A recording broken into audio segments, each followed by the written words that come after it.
This is the Real Life Alchemy podcast with your host, Sarah Linhares.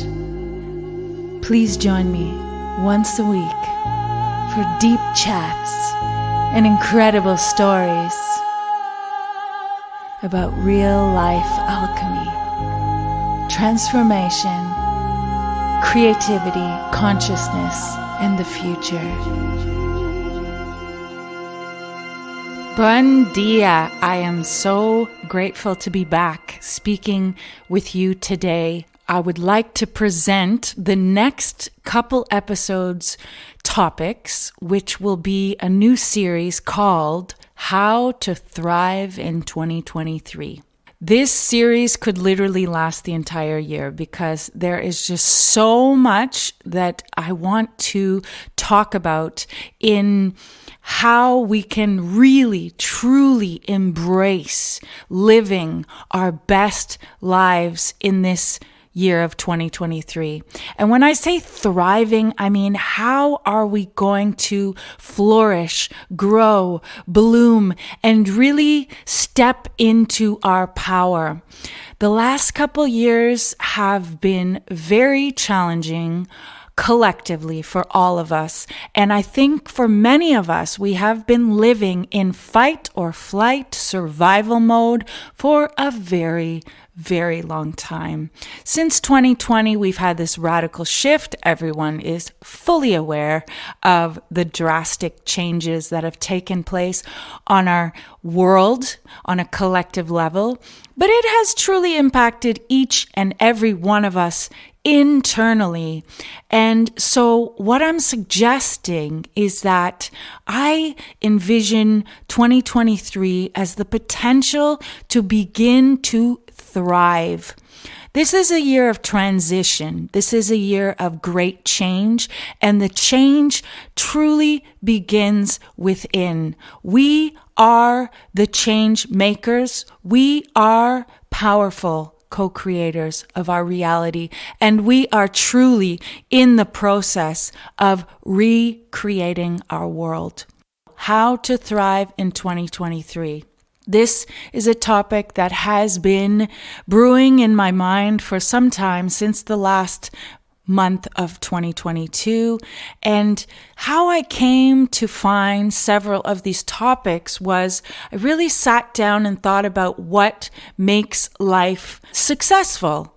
And this is my opinion. And just want to preface every show, everything I say is my own opinion. And if it resonates with you, beautiful.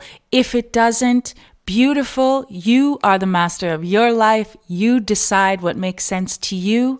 So I invite you to take what makes sense and leave what doesn't, always.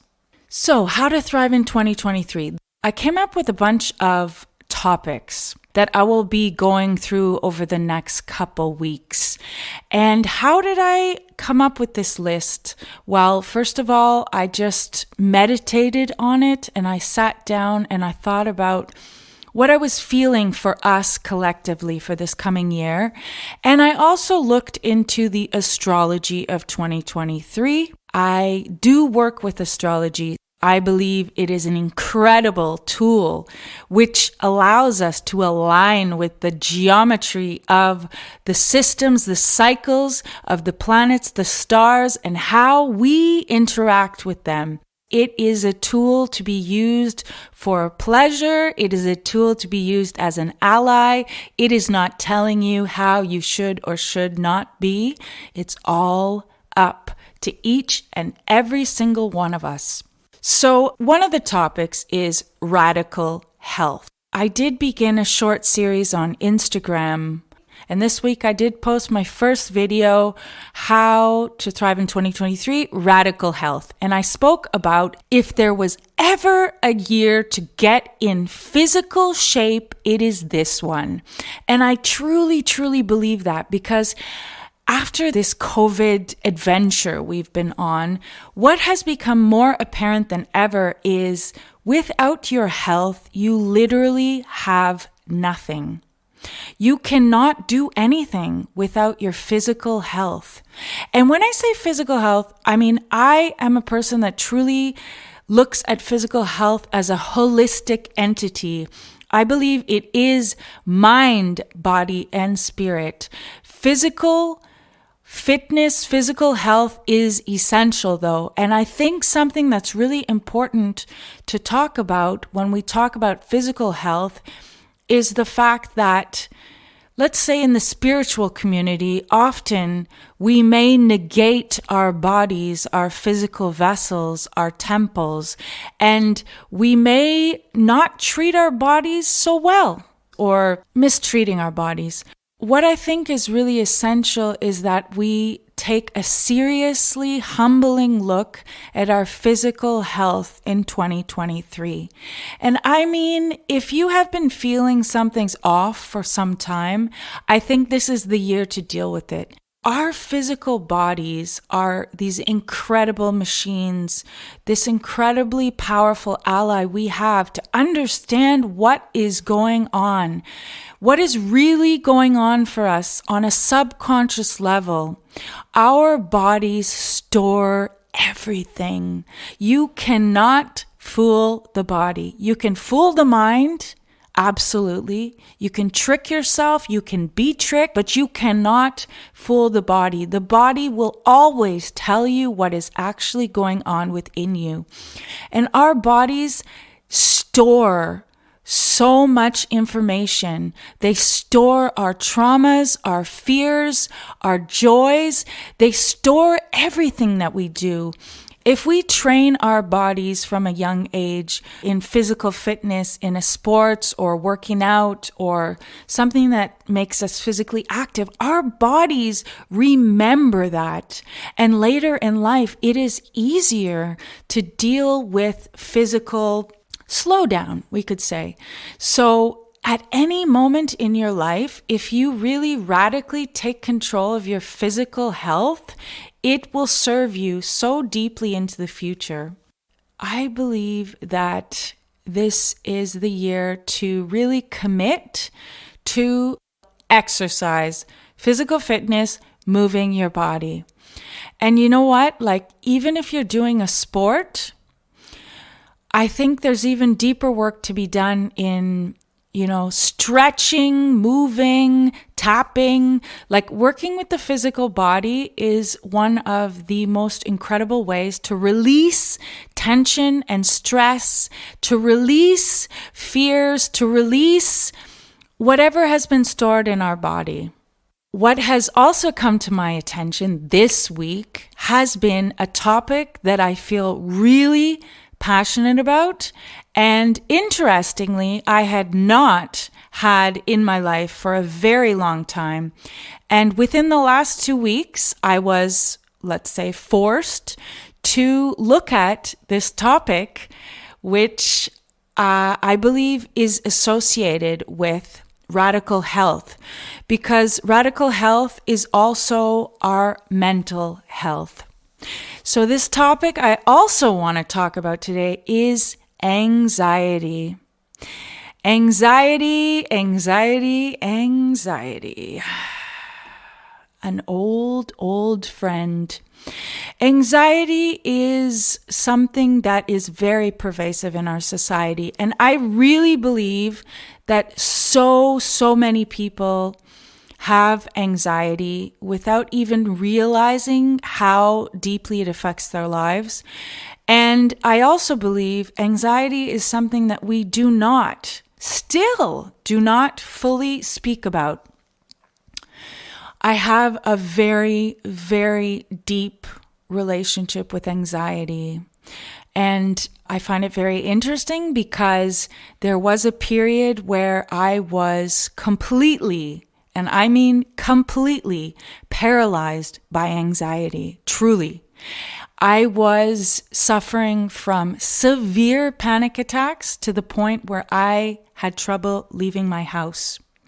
This was when I was around 21, 22 years old. I was in university. I literally was not able to live a normal life because I was so severely struggling with anxiety. just to give you the update, is that I spent quite a lot of time dealing with my anxiety disorder, looking at it deeply and working through it to the point where anxiety literally was no longer a part of my life. And I can honestly tell you that it has been so many years that anxiety does not even factor into my life. And anytime I would feel anxiety, the tools that I learned, I would just simply work through it and it would pass through me. Even during COVID, I did not really suffer from anxiety. There might have been moments of fear, but it wasn't really something in my reality. But what's interesting is this past 2 weeks, anxiety has just come back into my reality in a really obvious way that I've had to once again look at it. So what I'm feeling intuitively is that anxiety is a theme right now. Right now, I think there are many people that are struggling with anxiety. So the reason I want to talk about it today is because I would like to share my stories, my experience in order to support us through this challenging 2023 journey. Let's talk about anxiety. So, as I mentioned previously, I have a deep relationship with anxiety. So I'm going to tell you a little bit about my story and a little bit about how I dealt with it and what I've realized in the last couple weeks about it. Anxiety, where to begin with anxiety? I suppose I could say that I was always a bit of a nervous child. So anxiety was sort of something that was part of my reality, but I didn't really understand. And I think that came from just being an extremely sensitive, empathic child and feeling everyone around me. And my family has a deep relationship with drama, fiery, passionate, creative expression, and let's be real, anger. So I was raised in an emotionally volatile environment where sometimes someone would explode and it would be shocking and it would come out of nowhere. I think that's how I began feeling anxious, is because I never knew what was going to come out when, who was going to have a dramatic explosion. And I'm including myself in that because all of us have this very expressive way of working with anger and frustration and rage. From an early age, I was already a little nervous, very sensitive. And as I became older, it became worse. So let's fast forward. During my teenage years, I also struggled with deep anxiety and I literally just hid it from everyone. I really struggled being very shy. I used to sweat profusely because I was afraid to speak in public. I was afraid to be seen. So being confident was really something that I had to develop along the way. I really struggled with fear of being myself and fear of expressing myself. Let's fast forward to my early 20s. So at this point, I'm attending university. It's winter, and let's be real, winter in Canada is rough. It is very, very challenging for mental health. For those of you who have never lived in Canada in the winter, and let's even go further, in Montreal is a very hard city to live in the winter because it is very cold, very dark, and the apartments are really not kept well, at least when I lived there. So it's cold and it's dark and it's depressing. People are quite depressed. So it's winter. I'm going to university and I'm really struggling with confidence. And what happens is I sort of spiral into this very deep, anxious cycle where I begin to have pretty severe panic attacks. And at the time, I didn't really know what it was because it would come out of nowhere. Nothing would necessarily happen. And all of a sudden, I felt like I couldn't breathe. I felt like my left arm and left leg was going numb.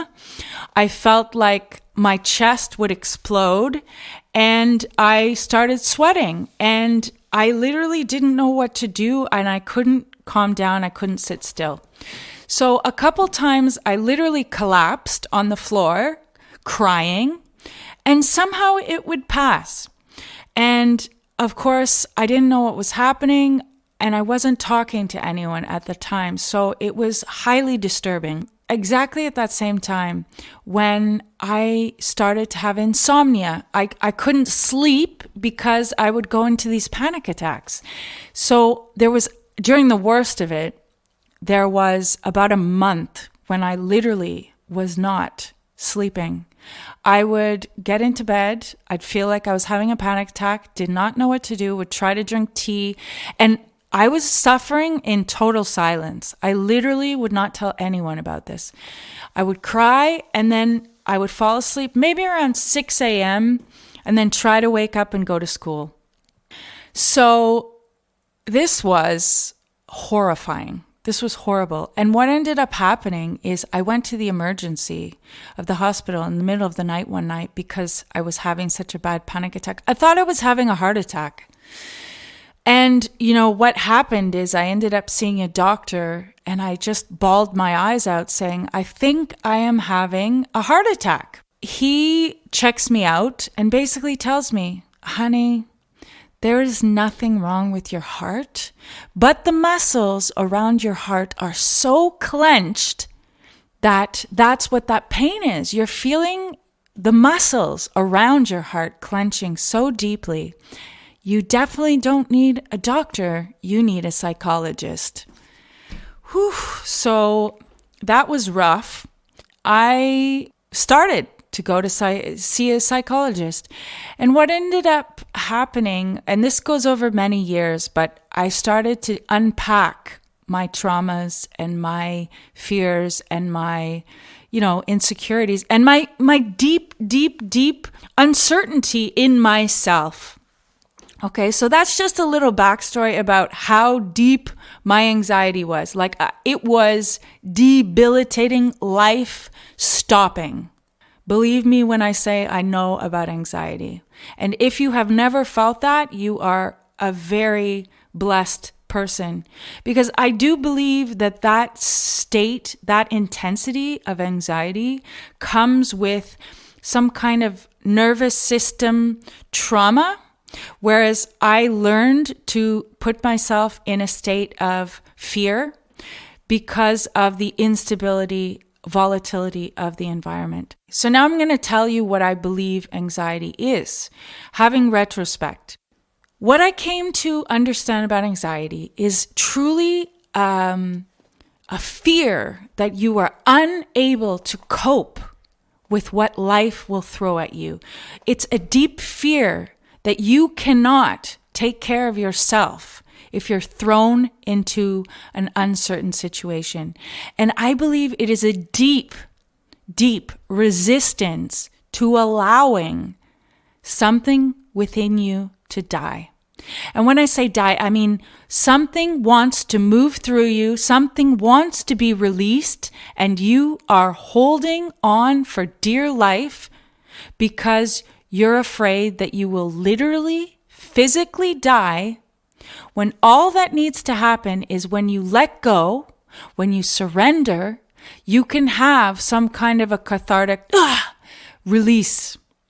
And when you release, whether that is deep tears, whether that is screaming, whatever that is, maybe you have to shake your body violently to get the energy out. There's something in you that wants to come out that you are not allowing to be expressed.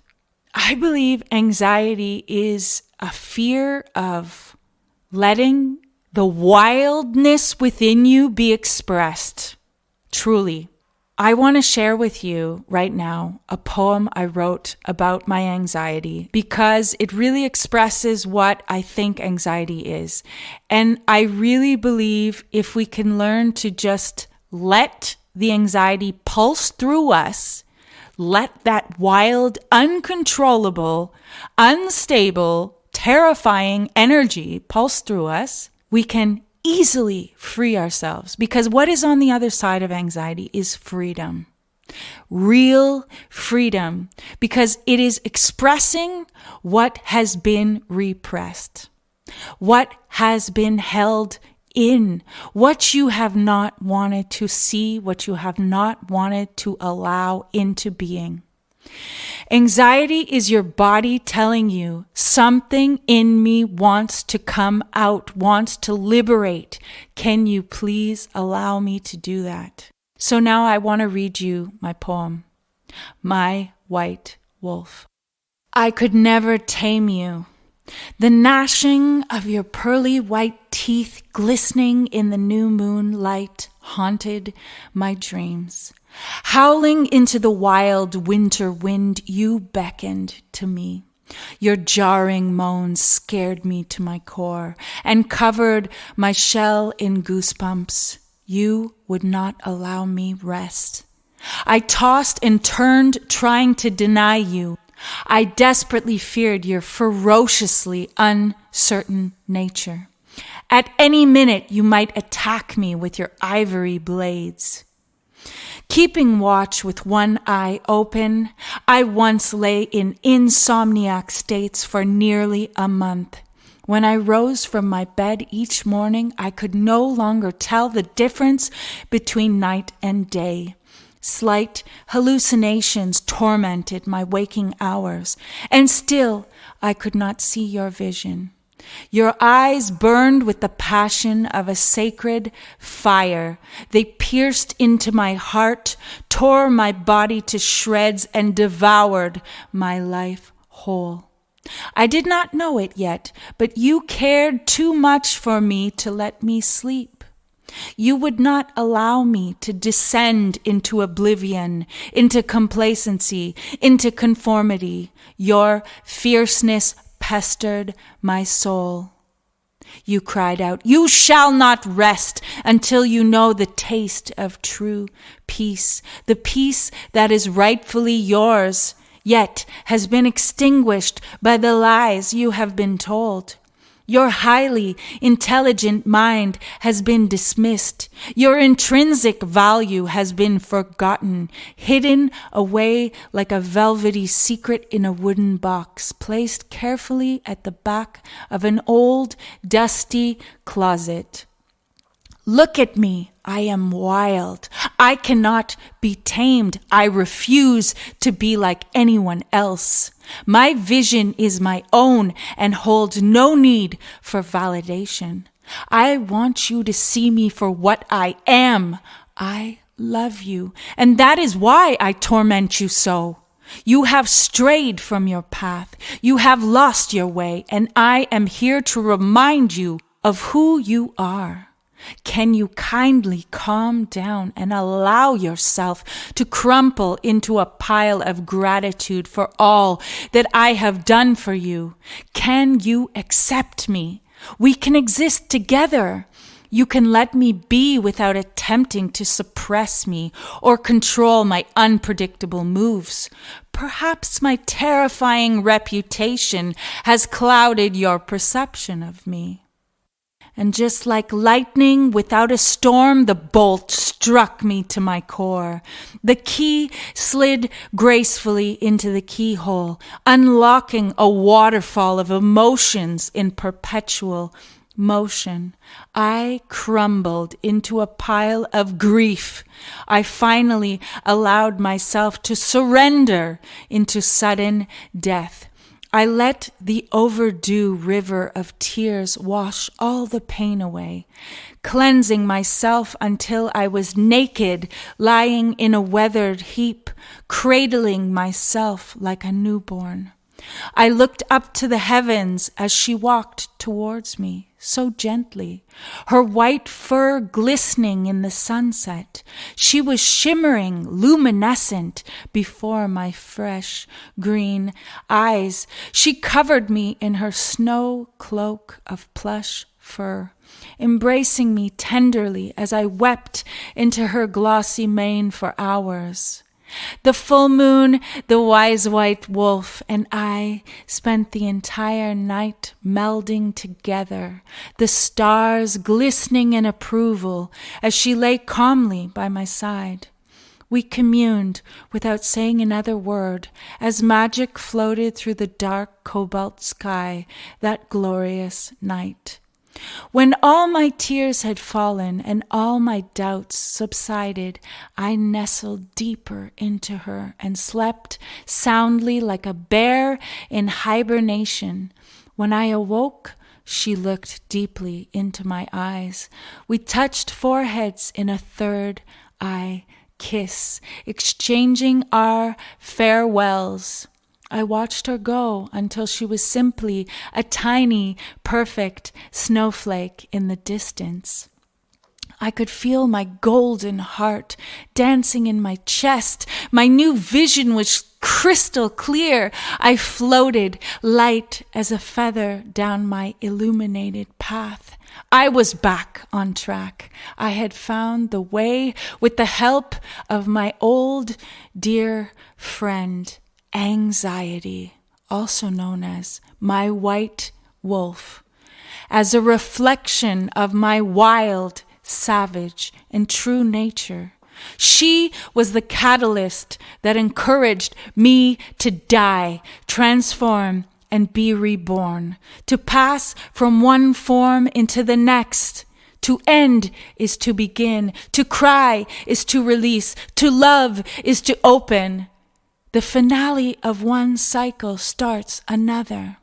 Overwhelmed with emotion, I release tears that fall in memory of that old version of me. I cry out the death of that deeply wounded girl who did not feel good enough, loved enough, special enough, who was not worthy of attention, of love, of success, and of receiving abundance. I celebrate her passing with immense joy. May you also lose everything that is not you, for all that is your truth, worth more than any diamond. Your soul is calling to you softly.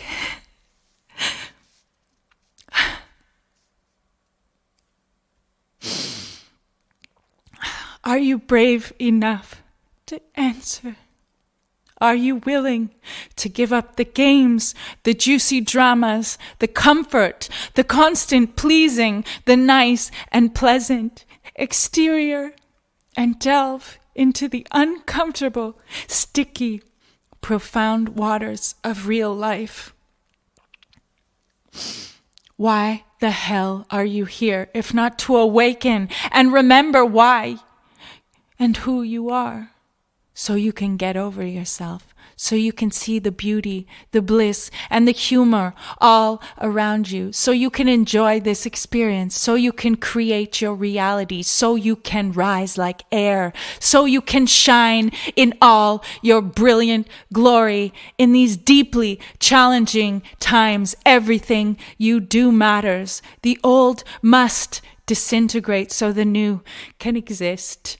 The wheel of life is constantly in motion. To die is to be reborn. And so I choose to die over and over again so that I may rise like a glorious phoenix, stronger, braver, and ready to embrace every single moment of this precious life. And now, what will you choose? I got a bit emotional there. I had to take a moment to come back. What can I tell you about healing from anxiety? One thing I learned is that when you feel anxious, the most important thing is to return to the present moment, because anxiety takes us away from the life that we are living in this exact moment. It is a fear of the future and a reliving of the past trauma. So whatever you can do to become in the present moment, cooking, moving your body, dancing, singing, looking at a beautiful flower. Anything that brings you back to the now can help you move instantly through anxiety. Another really beautiful, simple way is to stretch your body and to breathe deeply.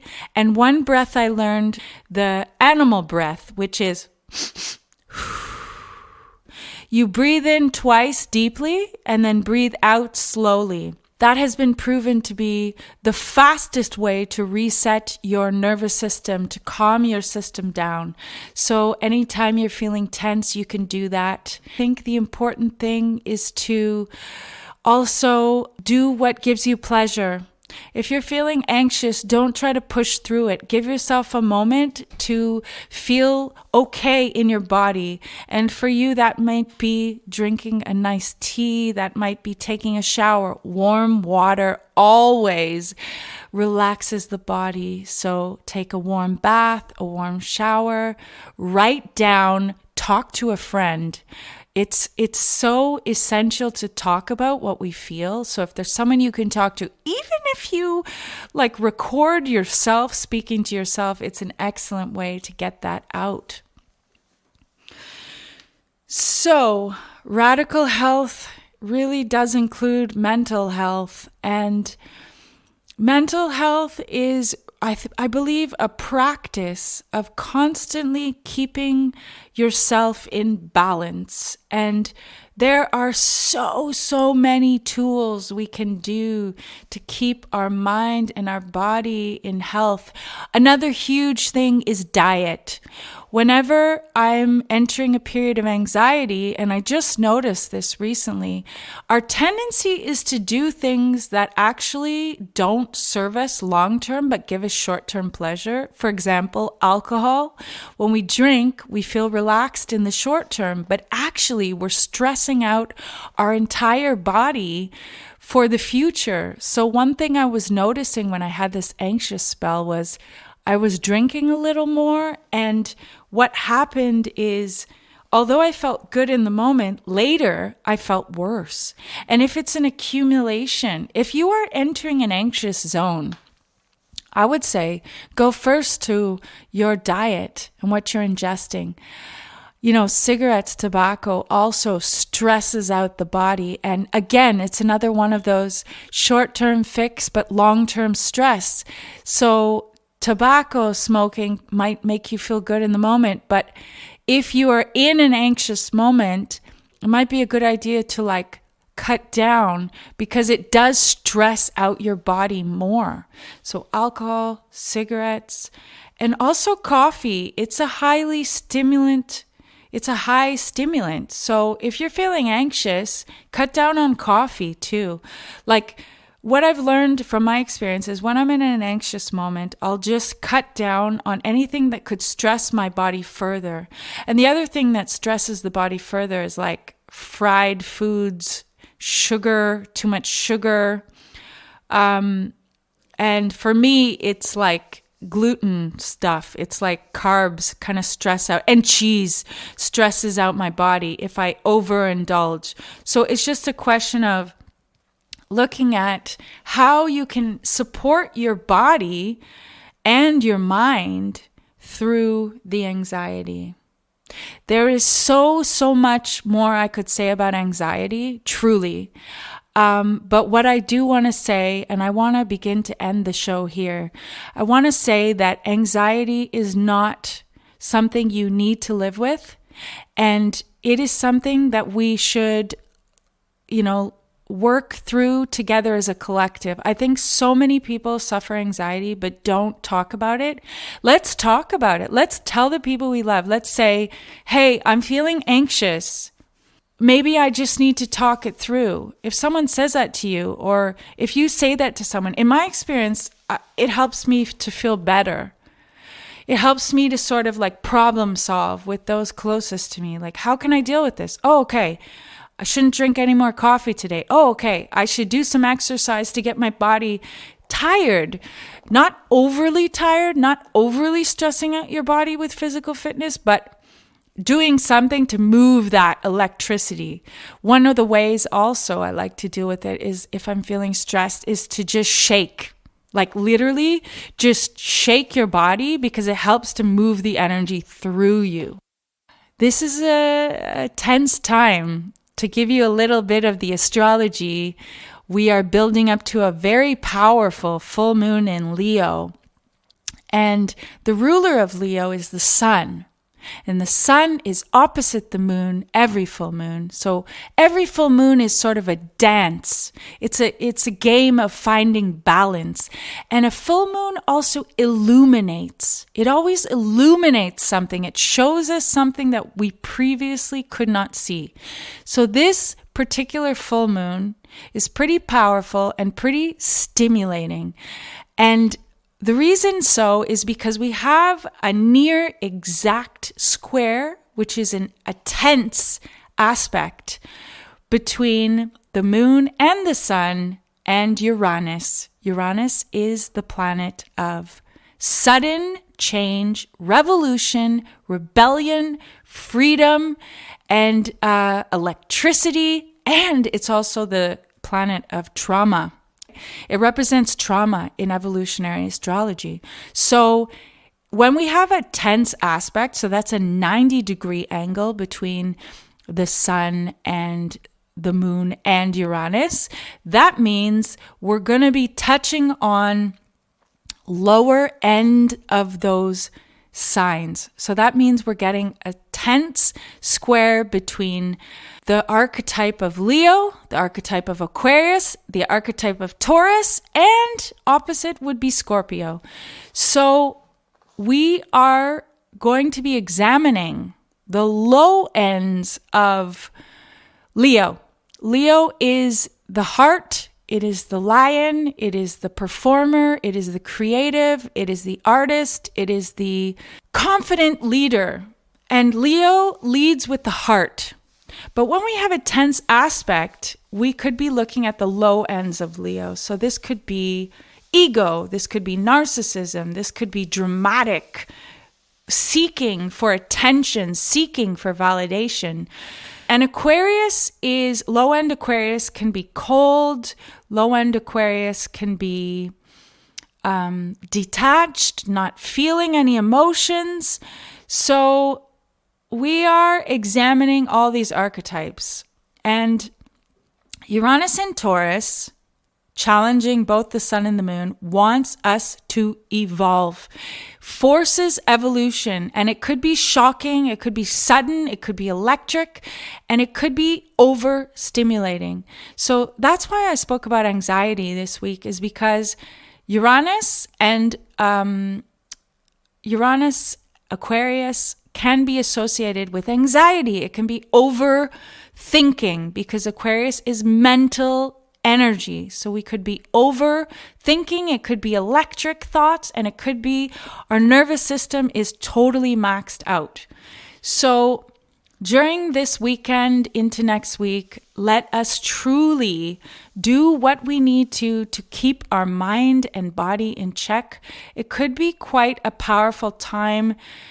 Do what you need to feel supported, to feel like you have practices in place to support this highly stimulating energy, and know that if you're feeling a lot of emotion and if you're feeling anxiety, you are not alone.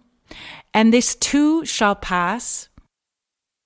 Into the next week, we will be looking at some very important information that will lead us forward in our 2023 journey. So give yourself a break, listen to your body, listen to what you need, and take very good care of yourselves. This could be a time of looking at some shadow aspects of self.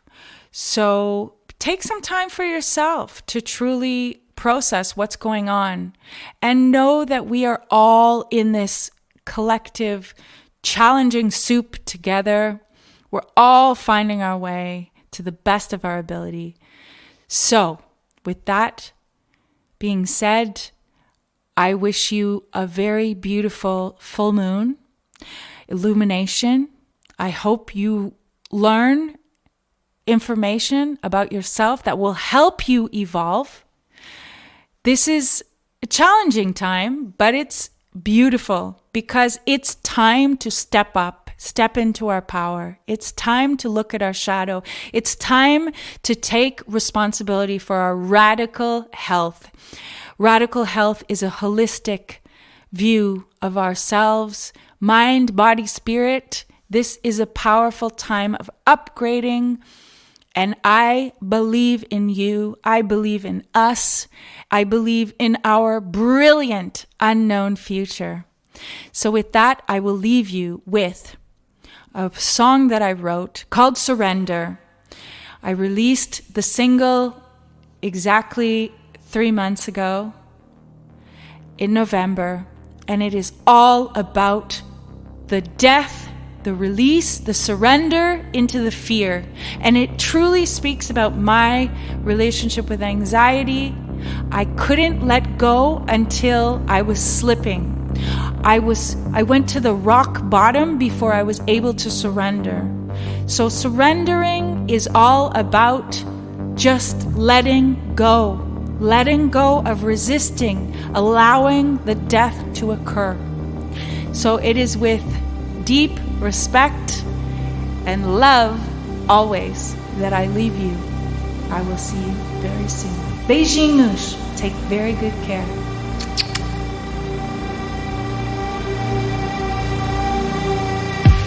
All complexity emerges out of the fight, softly resistant, with a belly full of fire. Couldn't release her grief till she began to say there was no danger, only fear, the imagined threat.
Into the silence, beyond the words, into the nothingness. Something sacred will be born, just because you feel it, just because you think it, just because you feel it, doesn't make